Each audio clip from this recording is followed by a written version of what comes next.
thank you very much for joining us. And what are we going to talk about today, guys? Do we know? Network as a service, what was it? Yeah, network as a service. There you go. So the role and of the AI and cybersecurity in the digital transformation area today, tomorrow, and the day after tomorrow. So with this, I would like to give my panelists and experts actually a quick minute to introduce themselves, and then we'll get into it. Prem, you want to start? Of course it is. My name is Przemysław Gongała. I'm the International Sales Director with the Polish company HAWE Telecom.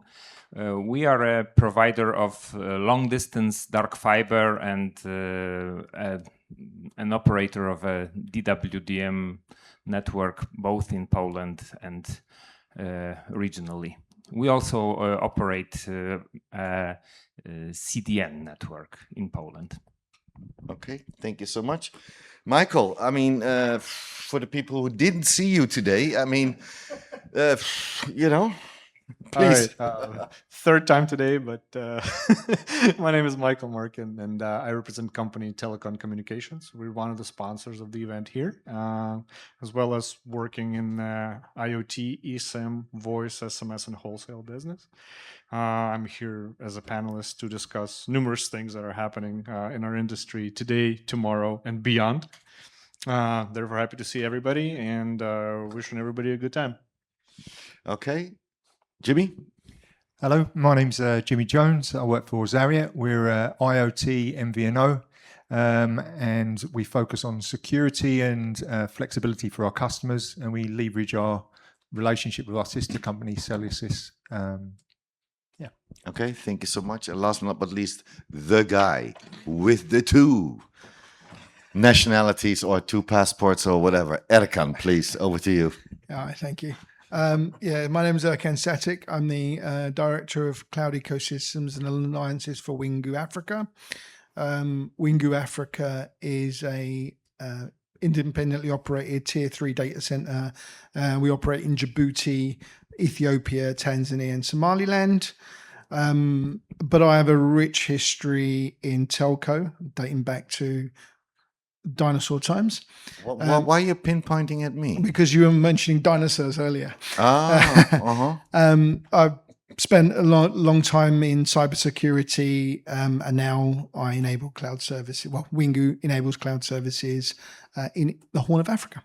Okay, cool. Thank you. I'm really happy and proud to have these senior experts sitting next to me. So at least, I don't tell too much rubbish, right? So anyway, guys, let's get into it. The role of AI in cybersecurity and digital transformation era. Today, tomorrow, and the day after. So, Mike, what is the role of the network in the enterprise digital transformation? How important is it? It's a duh, I know. But The current situation from our standpoint is that obviously everything's becoming virtual. So it's like all cloud-based. Everything needs to be connected. It's not just, it used to be connected only via like offices. Right now, everything needs to be connected now. The people, the computers, the offices, the devices. So the network in a broader state is something more than what it used to be. Except one thing that still kind of remains unchanged, and we need to think and see how it's supposed to work in the future, is the last mile, I would say. Because the last mile may be not in the cloud, maybe some physical connectivity somewhere. And this is the challenge, I think, at the moment that we have to take a look at, is how to make it all fully cloudish, if it can be stated like that, and make it network as a service, to make some kind of a commercial aspect to it so we can all make money and service customers. Okay, thank you. Jimmy? I think this is the most important time for the network for enterprise. For years, it's just been telcos giving it the Henry Ford attitude. You can have anything you want as long as it's black. That's not going to work anymore. We work, as I said, in IoT. So the use cases are so diverse, it's unreal. I think what we need to do is actually give tangible benefits. And the only way you can give tangible benefits is by listening to your customers and letting them drive the conversation. You can't sit in a siloed position as a connectivity provider and just think that's what your job is. Otherwise, you're just going to be left behind. I think we need to talk to them in a language that they understand, because we've got 100 years worth of acronyms. So half the time we talk to each other and it looks like trying to read a Generation Z's text message. And everybody says, What Yeah. the hell is he talking about? Unless you're in our demographic, you just don't understand what we're talking about. And that's stupid, because there's two reasons for that. If we listen to what customers ask for, they're actually asking for what we've already got. But we don't frame it in such a way that we actually answer their question. What we do is we say we've got X, Y, and Z. They ask for A, B, and C, but they're actually the same things. The same tools that can control our routing can help an enterprise not let a device be used to download Netflix. The same tools we have in our DPI, well, that can see the behavior of devices that are going to cause us a problem, but it can also see behavior that's going to reduce battery life or cause some sort of other problem for the enterprise. All we need to do is actually listen to what they're saying and then look and think what we can do to achieve their goal. So I've heard a lot about cooperation and stuff. That collaboration is great, and it's a great idea, but it's only a great idea if you actually collaborate. I can say I want to collaborate with everybody, but if I don't actually then listen to what they say, see what I can do, and then actually try and work towards their goal instead of my goal, then I'm not cooperating. And you're not getting it. And I'm not earning any money. No, there you go. Hey, and then to come home by saying, it doesn't work, right? Prem?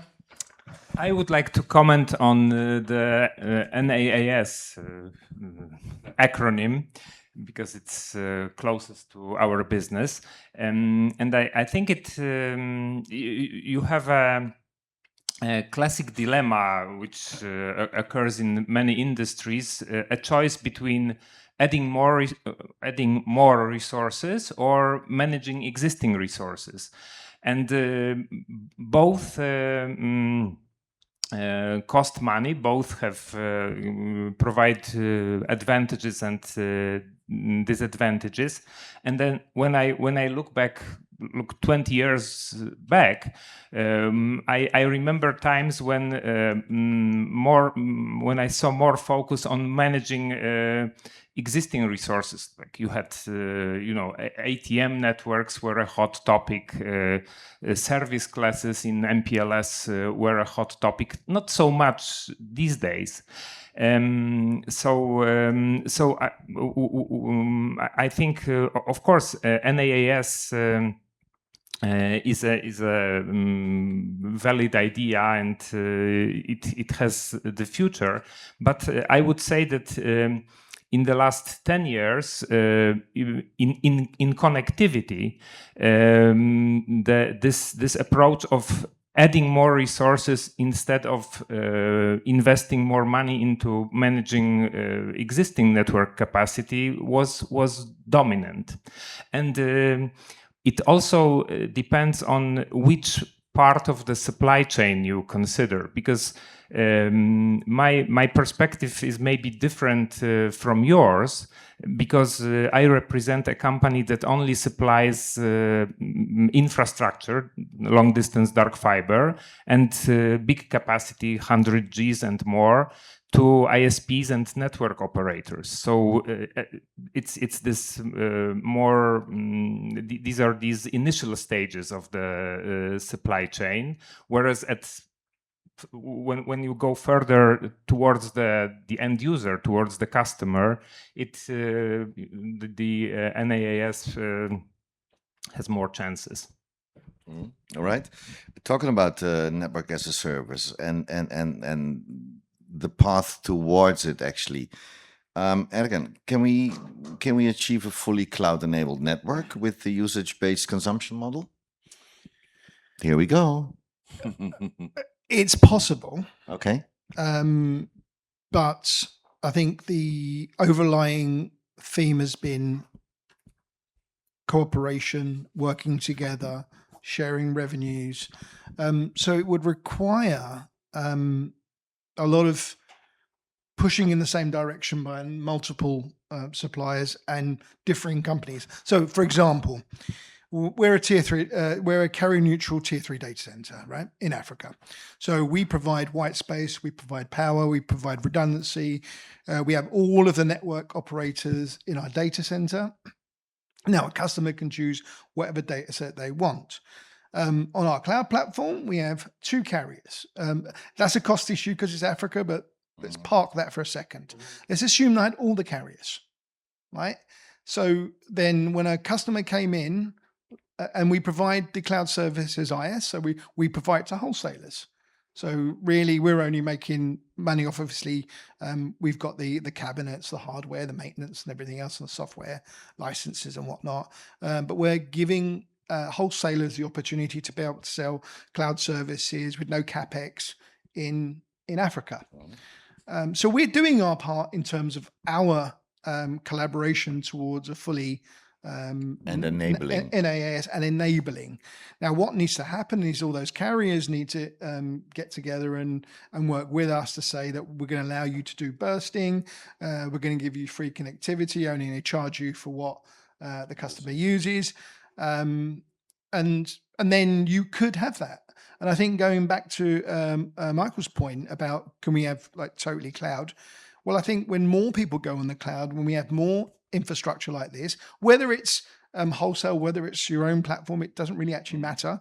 And then you'll start collaborating and in the IX. And this is the other thing. We host the IX in all our facilities. We have an internet exchange. So therefore, anyone can connect with anyone. So a lot of banks now have their own AS numbers. So they'll be able to connect via BGP. And so it is more than technically possible, but it requires buy-in from the carriers. Mm-hmm. Okay.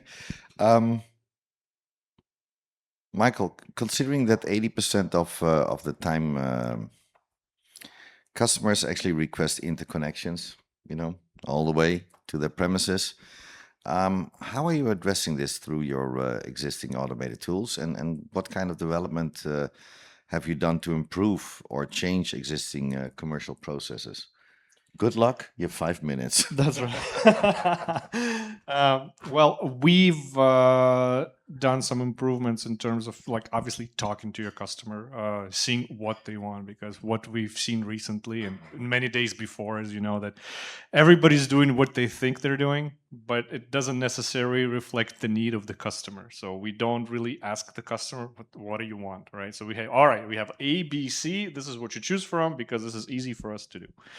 This is exactly what you guys were talking about. So learning that and speaking to a customer in terms of what exactly is what they're looking for tailors the outcome, basically. Mm-hmm. So we have to say, as an answer to your question, I would say that yes, we have talked to our customers more thoroughly at this point, checked what they exactly need, and try to focus on what they really need to be delivered as a service. Other than that, trying to the other part off, making some price adjustments, obviously, on this point, and higher prices, I hope. Huh? Of course, yeah. But user friendly, obviously, pricing, which would require. That's exactly what I meant. Yeah, exactly.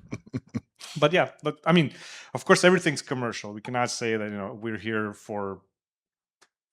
How to say it? We're not here as a charity, right? So therefore, none of us here doing this at least on an everyday basis, and therefore everything has a commercial aspect. But at the same time, we can try and have to try to make it commercially interesting for our customers as well as for us. So that's my take on this. You want to add, Jimmy? Well, we're obviously an MVNO, so we don't do the last mile. What we do see a lot more interest in cellular backup and also private networks and stuff. So while we are an MVNO, and my accountant will say that we sell money, sell SIMs to make money. We also have a technical element that we use, so we get involved in private networks a lot as well. But I think what we need to do is come back to your point is, as a telecoms industry, I think we need to start to look at how we work with the hyperscalers. I think we need to compete with the hyperscalers, but I think we need to complement the hyperscalers at the same time. You need to get closer to them? Is I that think- something like that? Or I think we've been talking about collaboration. There's no strategy there's no silver bullet, and even if there was, not everything would be a werewolf, so it doesn't really matter. The important part is we deliver the final goal. So we work together with one goal, and that's what collaboration is. So I think we don't touch that last mile. I'll leave that to you. And we do see a lot more interest in securing the connectivity in different ways. I think that's okay. Prem, anything to add? Not at this stage. No? All right. So what are the key technologies actually underpinning the network transformation? You know, we can talk about on the security side, the SASE, of course, the SD-WAN, the 5G, maybe 6G, who knows, satellite, also to integrate 5G services and the secure plus trusted service environment. Michael, again, over to you. What's your take? What are the key technologies At this point, underpinning actually the transformation we're in right now? we're mostly looking into the mobile networks, I would say, at this point, for us as a company. So at this point, maybe other panelists. I much prefer this question to the previous Yeah, one. Yeah. So those all those technologies you mentioned there are important, and they all need to be pulled together. They all have a part to play, and Yes, Wi-Fi sure. as well. The only one I'd question a little bit is the satellite. I think if you're talking 3GPP satellite and non-terrestrial, then we have a problem. If you're talking Starlink, then I think you actually Leo. But I think we're a long way away from non-terrestrial networks using 3GPP. I think there's a lot more satellites that need to go up there to cover off the 4,000 that they've already got up there. The actually driving it and pushing it through, I mean, it comes to a lot of difference. You'll be able to talk to this as well for the security. It comes to the zero trust. It comes from design up.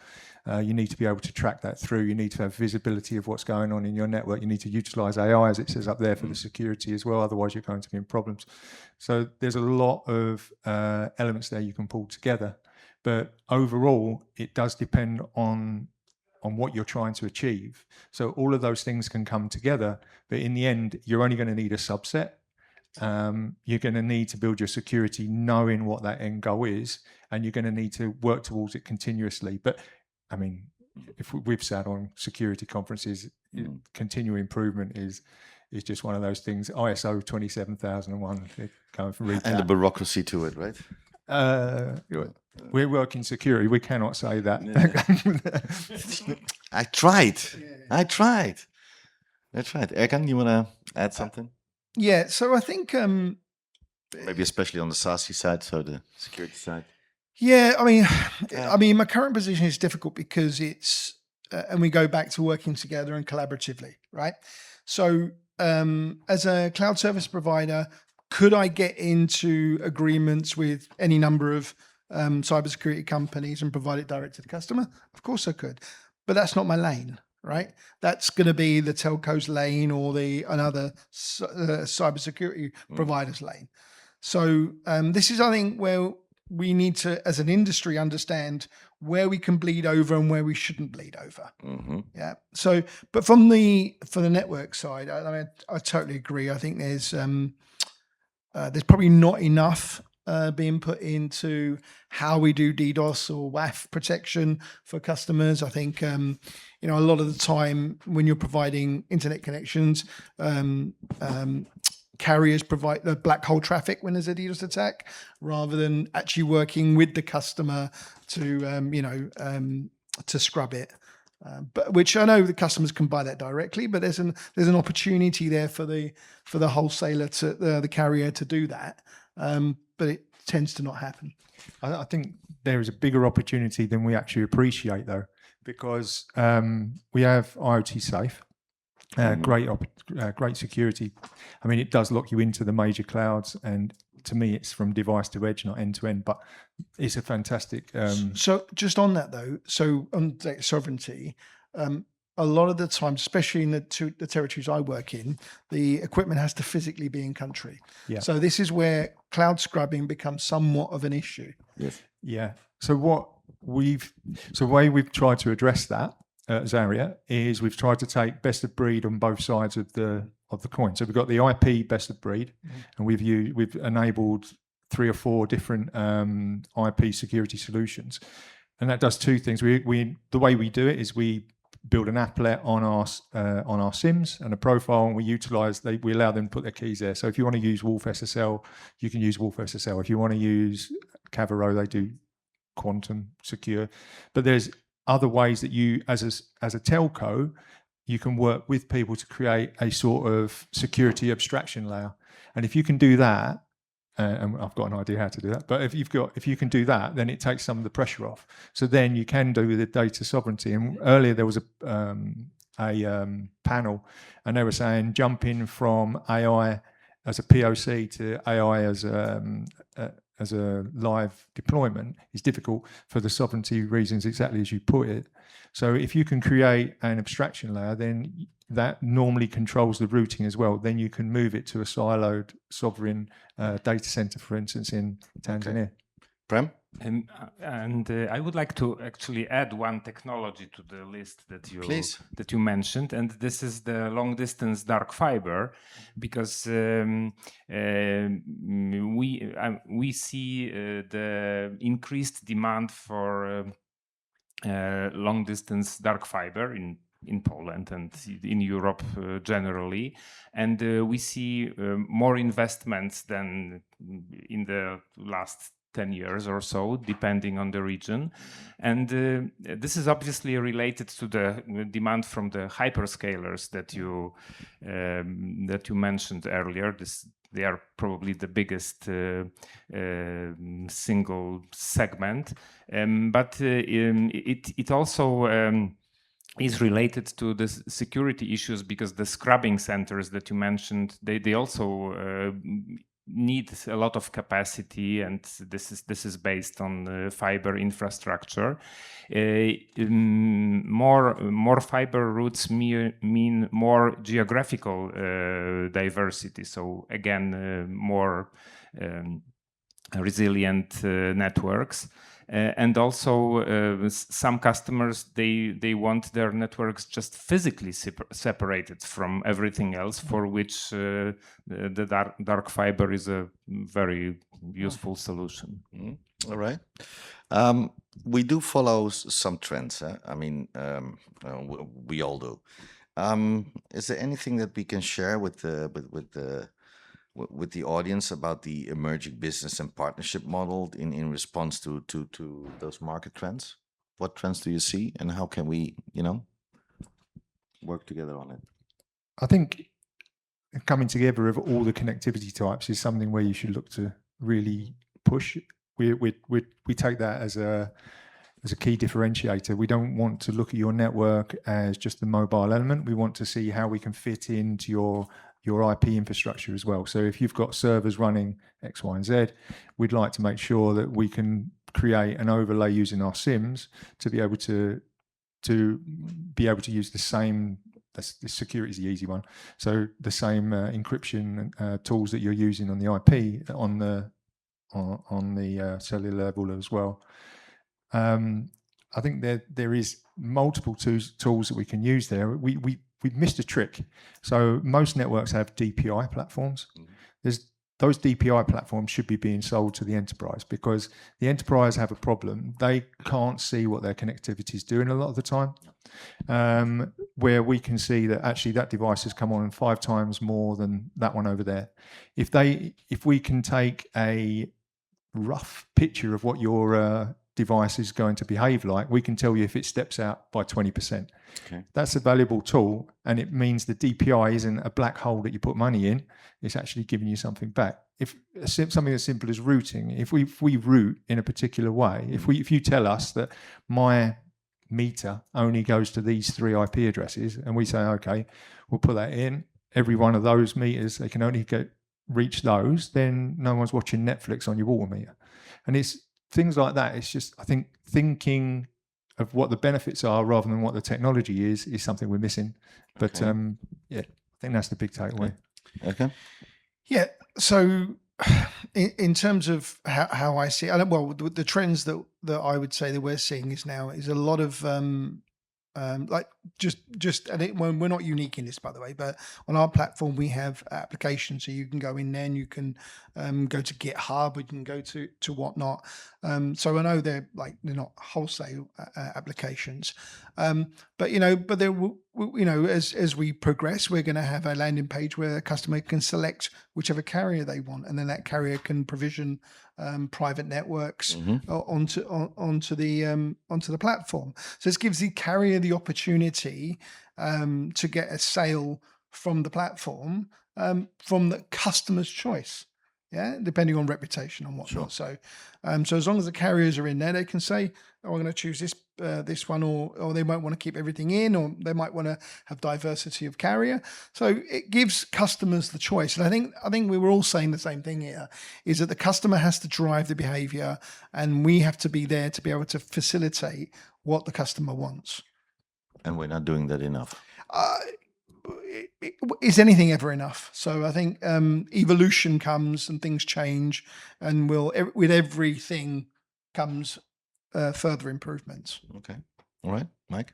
And what we also notice is that a lot of companies were trying to do a lot of things by themselves. So that means that they're trying to incorporate different types of businesses, different types of connectivity, service providing within themselves. But at the end, what happens is that you cannot do everything at once, all by yourself. And what we're looking at right now is that collaboration obviously is the key. I mean, it's something obvious. Yes, I'm stating this, but at the same time, focus on something that you're doing good and doing right.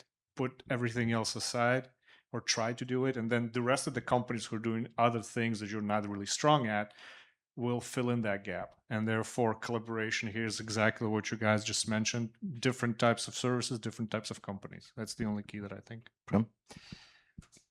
Well, my comment on that would be that for us, the goal is always monetizing our network. And sometimes a partnership is a step in the door, some way of developing the business, which later may turn into a big deal, but a typical sales deal, or not. But Okay. All right. Gaming, Mike. Also, gaming and for the gamers and their demand for latency optimization. What's the best way forward? I mean, they're always like, it needs to be faster. Well, it used to be about speed, right? We're all talking about like the download speeds and upload speeds and everything like that. But I guess I'm not a big gamer myself, but I'm looking at my kids, and obviously that's a pretty obvious thing where they play for you, you know. Yeah, this. pretty much. They play all the games that I probably wanted to play, but the case is here, I think, it's the ping itself. So like the shorter the ping, the better, because they all, complain basically about that. So that's the speed thing is solved, in my opinion. So like the capacity solved, more or less. You don't need to have these huge speeds of like, I don't know, 400 whatever on your phone, even like you're not using it, but the ping is what matters. This is how I see it. Okay. Anything to add? I mean, obviously, the closer you can have your server to your users is an advantage. So we anyway, obviously, I can't talk about stuff we're discussing, but there's a lot of interest in getting servers closer to the customers to reduce the ping times, and also to reduce network costs as well. So so that will, so the consumer will have a better experience. The provider will get something on there because there's a network that they may not have bought. Rather than use public internet, it goes out. And then obviously the actual gaming company also benefits from the microtransactions, which I refuse to let my son buy. Of course. Prem? I think the main consideration here is just the population density in a given country, because you know, 5 milliseconds RTD means the same for every gamer. But an RTD of 5 milliseconds is a different challenge in the Netherlands and in let's say Finland. Because the population density is much different, and it's easier to put the server close to the user in the Netherlands than in a country with a lower population density. As a Dutch guy would say, put all the data centers in the Netherlands. You know, that's not a problem. We're more than happy to. I think we'll be using candles to light your house. That's why I have a house in Como. All good, guys. From all of you, on the solution side, what on the fixed and on the mobile? What are the winning solutions we're talking about for enterprises in the continuously challenging landscape, both for connectivity but also for cybersecurity? So, what's your take? So cyber, I mean, I like the idea of an abstraction layer for the security. It takes some of the responsibility away, make things easier. We have a partner. I don't get paid for this company because I keep mentioning them today. We have a partner called @Sign. The way they work, they're essentially just an encryption company, but they've got 32 patents in 4 or 5 years. They reverse the way that the security works. So essentially everything's an outbound call. So even if you scan the network, there's nothing there because they shut all the ports and they shut all the IP addresses. Okay. So it's like a cloaking device for your device, for your IT device or any device actually. Mm-hmm. So I think by enabling things like that, different thinking, we're able to make security a lot easier for you to deploy. I think being able to create a situation where you've got more control as well. I'm a big advocate for SGP32. So I know a lot of carriers are a little bit scared because you've not got that control over your customer and you can flip. Mm-hmm. My advice would be don't give them a reason to flip. But yeah, it does seem that every time I talk to someone about that, I'm never going to mention names here, but they're looking at what commercial ways to lock people in once you've got SGP32.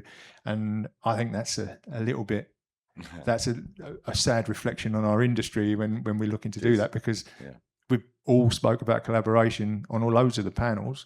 And then when you have a conversation about something that can allow you to collaborate, we're all looking at ways of locking in. Yeah. We're not, by the way. I'll put that on record. But he said with an open mind before the bar. Yeah. I mean, if we're technically better than everyone else in this, just your choice. But I think if we can look to secure and allow people to actually create solutions and just make it easier, make it able. The reason the hyperscalers I think are really, really successful is because they allow you to do what you want to do. They don't tell you what you have to do. They don't make you do whatever you want to do. They get all these people together. They let you do it on their platform and they charge you through the nose for it. And then we come in the other way. We go, no, we've got to do it all. We've got to invent it ourselves, and we're not going to charge you anything for it because we're all fighting to the bottom. Yeah. Well, they seem to have it right. We seem to have it wrong. Okay, there you go. I think there is also I think it's both on the carrier side and on the customer side. There's this thing. Well, the carrier side just wants to profit from everything, so therefore the prices are too high. They have to. And the consumer side is because it's not tangible, they don't understand what cybersecurity really is. So you don't know what your cybersecurity does for you until you get hit by it. And I say, well, you can Google me on LinkedIn, but when a customer gets hit, you could have quoted them number A, and when they get hit, they'll pay number Z just to get out of that hole, right? So plan ahead, put things in place, think about your security posture, implement 2FA, implement role-based access, have your WAF constantly updated. Have your DDoS protections up. Yeah. Fence off all your equipment as much as you can with whatever technology you want. Both sides need to come to the party here and to help that, because otherwise, we're just in this ridiculous circle of, trying to monetize too much on too few customers. Whereas if everyone was doing it, there'll be a steady flow of revenues. All right, Prem? Our company is a provider of cybersecurity services to some extent, but I think what is more important that we are a consumer of cybersecurity services as well, and this is so we our passporting system, our ERP systems are targets of cybersecurity attacks, and if these systems go down, there is no connectivity and everybody suffers. So we need to pay a lot of attention to make them safe and to make sure that our network keeps working. Okay. Mike, anything to add? I think the gentleman just mentioned pretty much everything. Talking about the role of the AI in cybersecurity in the digital transformation area today and tomorrow as well. Gentlemen, I would like to give you a quick minute for a takeaway for the audience. What would be your takeaway for the audience? Jimmy, on the start. So the question is AI. You're focusing it on that. I think gentlemen in the previous panel said that AI is not going anywhere. It's not. No, it's supportive. The last panel was already we went up to nothing to already it will be very supportive and it will help the OPEX decrease and whatever. And I think it will. I think that one of the first things we did, our portal's always been API first. My CEO had a big thing about that when we started. But we've just started to implement MCP as well. So the context protocol that allows AI agents to be able to gather data immediately. It comes back to opening the access for the DPI platforms and stuff like that, because Open Gateway is great, but it's just it's a little bit narrow, I think, and it's API only. I think if you start to expand that to open it up a lot more, I think that would be an interesting way of doing it. We're already starting to do that. Celicis, we're lucky because Celicis have already done a lot of the legwork with their own Same AI. chairman. Same chairman, same guy. Yeah, yeah, pays my wages, so he's all good. Well, I like Davut's wine as well, so it's all fine. His vineyard is very, very good. Have you managed to get the wine out of it? I haven't. I've worked for him 5 years. I've not got one bottle yet. Hey, I live in Italy. I live in Italy. Of course, he's my friend. What do you think? Right. Okay. But yeah, I mean, we're very lucky on that. The Celicis side of the business done a lot of work on AI. Their Angenic platform, even their Angenic platform. So they've got this Angenic network analysis platform. We took that and we put it into Zariat. And the differences we saw in the speed of ticket resolutions and the quality of ticket resolutions was either said that our NOC center was doing a terrible job, or this was a real step forward. And I've been really impressed with that. But supporting how AI is being used is where we need to be. The AtSci company I mentioned, they have an AI architect. We immediately started to speak to them when that came up to understand how we could help utilize that, or even just bring the message to market. I think that's being able to support AI is really important. Not being scared of it. There's no point being scared of it. It's not going anywhere. And I think I was in this panel last year, and I said that it's one of my favourite comments is with AI, it's moving so fast that we need to understand if we're able to deal with it, not just as a companies, but all of us. And I read someone where for 10 million years, moths were flying around the planet using the moon to navigate. And then somebody turned on a street light and they couldn't cope with the technology. So we need to make sure with AI, we're not a moth. So I think that's a good way of looking at it. Let's actually work out what we're going to do. Yeah. What I would say is you're going to use AI 100%. So I would say try and not use the ones we all know that your children use. For the point I made earlier about everything you put on there becomes public domain. You no longer own it. Yeah, whether that be documents, images, or whatever it is. So make your own private AI if possible, and understand what you're going to use it for. Because AI is as broad a term as IoT, right? IoT is a rabbit hole that you can go down, and there's things. AI is also the same, right? Are you using it to automate large like big data and sift that for you? Are you using it to do chat responses? I mean, it goes on and on and on and on. It's ad infinitum. So understand what you're going to use it for, and think about your security posture. Yeah, you have to think about that, right? How is it? Make sure it doesn't get compromised, so nobody can get in there and put, see all the things that you're putting in as well. So I think everything's there, but the onus now is on the user to pull it all together. Nasya, you want to challenge him on the IoT?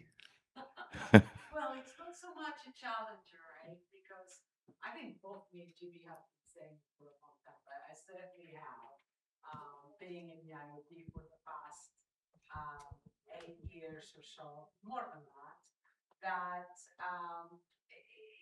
it was, blown out of proportion, and people forgot to look at what the technology does, or the conglomeration of technologies out and separated from the hive, right?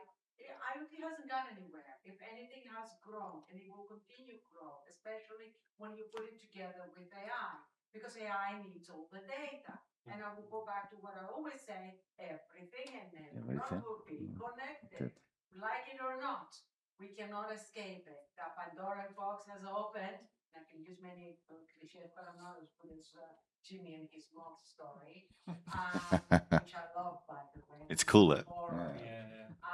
So I think the key here with AI and IoT working together, we've got an amazing partnership. I think majority of the companies have not realized the rewards from it. I think our industry is going to struggle to realize the rewards that are possible, because we are way too slow. I'll leave it at that because I don't want to take over the rest of the Thank you, Nasya. And if they want to talk more about it, you're here. Absolutely. I'm here today and tomorrow, and I will be talking about AI tomorrow morning at my keynote. You have a keynote, right? Yes. Tomorrow morning. So get in there, guys. Take a sandwich and come in and listen to that lady. So thank you, Erkan. Prem, closing statement. I liked the moth anecdote as well, and I think it's quite similar to my feelings about the AI related tasks and challenges, because I personally have my favorite processes and parts of processes in our organization that could be taken over by AI tools. But the dilemma is that we need to put an X amount of work today to implement it, and obviously there is some risk. We need some time, and we are not completely sure if it works after putting all this effort into it. And what if it turns out that in a year a new generation of AI tools is issued, and it turns out that we would need a tenth of this effort? And how the decision makers who have made this decision would look then? This is the dilemma, I think. I think I know Nasya's answer. I think if you have a consultant who's well educated in the subject, you might be in a good position. Yeah, we Talk used to each her. other. I can tell you we used her, and she was very good. Yeah. Thank you.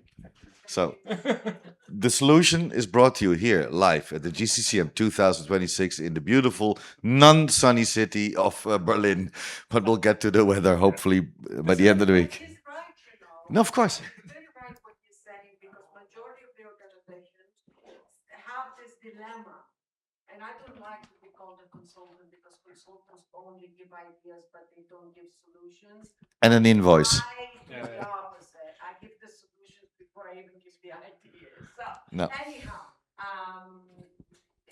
you're absolutely right, but that's the what we get stuck, and it's like a circle that has been going around.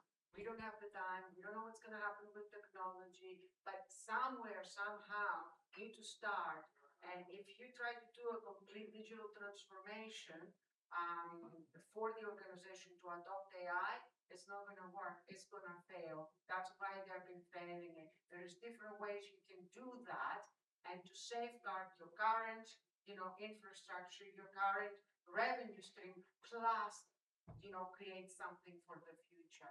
And if you want to talk to me after, I'll give you the step by step. I definitely want. I think that was clear, right? Thank you, NaaS. Jimmy only wants 10%. And last famous words, Mike. All right. Well, for me, it's pretty simple. I would say that in our company, we're using the AI in different aspects, obviously, as everybody else. But what we learned from that is that you have to be careful what you're doing. Because first of all, we talked about today about the security. We talked today about OpEx decrease, right? We talked about networking and like making models of different types of AI models that would help us to analyze things. And therefore, we have to be careful what we're doing. We don't have to rely on it 100% because there has to be a human brain behind it. Thank you for being the brain. There has to be a decision maker who's real person. And therefore, I'm sure you know that it's really difficult, let's say, to speak to some AI automated tool and not get the result which you're looking for because you've been blocked, for example. And what are you going to do?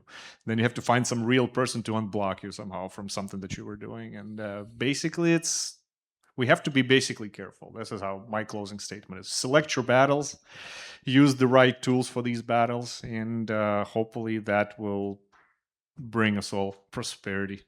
I have to tell you one thing. You've been 3 times in my round table here. Yeah? Wednesday, I'm going to be back. I know. Keep dreaming. I love your shoes. All right, thanks. They're amazing. I love them. Anyway, they're my friends of the paparazzi. They're just coming in. An exclusive interview will come, but they paid $250K for it, so I have to do that interview later on. Please join me, before we close, please join me with a big round of applause for these gentlemen here who makes things possible, and Natalia over there. Thank you so much, and also to my panelists. So Prem, I still thank you for me calling you Prem, because this I will never manage. This perfectly. My pleasure. Michael, thank you for the whole day.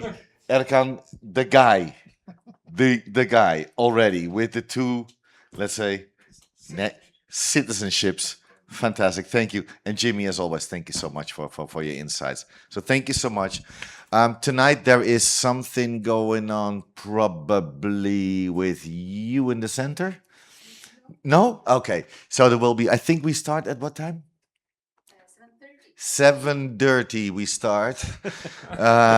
So after the drinks, then at 7:30 we start, and I think it's sponsored by CMI. So they will hand out the drinks, and hopefully we'll see you there. And until then, behave, be nice, and love each other. Ciao for now, and see you tomorrow. Or tonight, whatever. You choose.